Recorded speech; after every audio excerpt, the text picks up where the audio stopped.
안녕하세요. KNN 복지뉴스의 박기자입니다. 기초연금 40만원 이상을 기다리고 계시는 시청자분들이 정말 많으실 것 같습니다.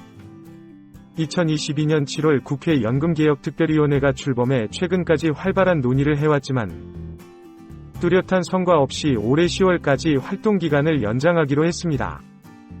내년 4월 총선을 앞두고 표심에 영향을 줄 수 있는 내용인 만큼 제대로 논의하기 어려워 보입니다. 이런 상황에서 야당은 65세 이상의 노인 모두에게 기초연금을 지급하도록 하는 법안을 발의하기도 했습니다. 오늘은 현재까지 연금개혁과 관련해 논의된 내용을 바탕으로 앞으로 기초연금 40만원 인상 어떻게 진행될지 알아보겠습니다. 시청하시면서 좋아요만 한번 꾹 눌러주세요. 먼저 지금까지 연금특위에서 논의되었던 기초연금에 대한 내용을 정리해보겠습니다. 첫째, 기초연금 지급 범위에 대해서는 세 가지로 의견이 나누어졌습니다.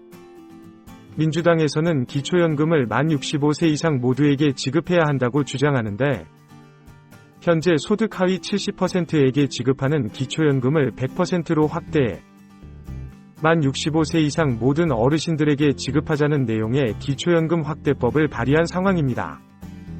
두 번째와 세 번째는 연금 전문가들로 구성된 민간자문위원회에서 나온 의견입니다. 65세 이상의 모든 노인에게 지급하되 차등적으로 지급하자는 의견과 현재 소득 하위 70%에게 지급하는 것을 40%로 줄여 형편이 어려운 분들에게 집중적으로 지급하자는 의견이 있었습니다. 기초연금 지급 금액과 관련해서도 의견이 대립되었는데 기존 30만원을 유지하자는 의견과 40만원으로 인상하자는 의견이 있었습니다.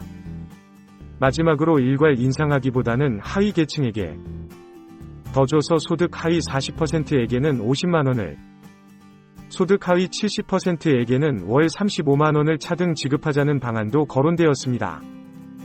물론 누구에게 얼마의 기초연금을 지급하는 것도 중요한 문제이지만 기초연금과 국민연금을 함께 받으면 기초연금이 감액되는 국민연금 연계 감액제도와 부부가 함께 받을 시 기초연금이 각각 20%씩 감액되는 부부 감액제도 또한 짚고 넘어가야 할 문제입니다.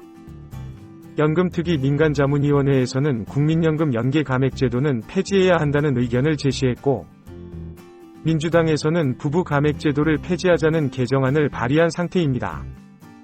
1년마다 10%씩 단계적으로 상향해서 이런 상황에서 지난 8일 소득 하위 70%로 한정하는 현행 기초연금 지급 대상을 2026년부터는 65세 이상 모든 국민들에게 기초연금을 지급하도록 하고 국민연금을 수령하면 기초연금을 최대 50%까지 감액하는 국민연금 연계 감액제도를 폐지하자는 내용의 기초연금법 일부 개정 법률안이 발의되기도 했습니다.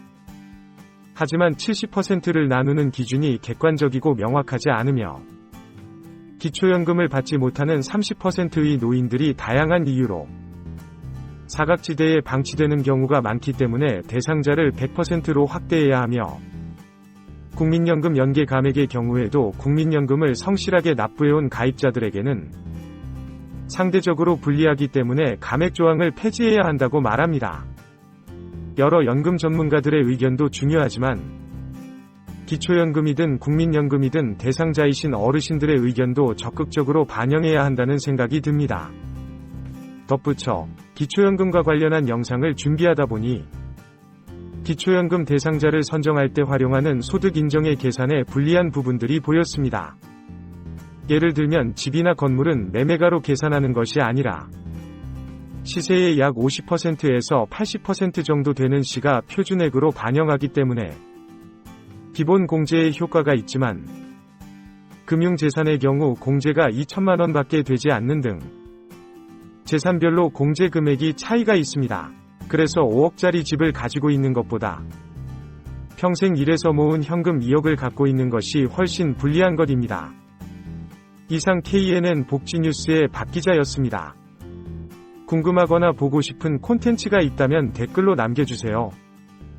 구독과 좋아요, 알람 설정은 채널에 큰 힘이 됩니다. 감사합니다.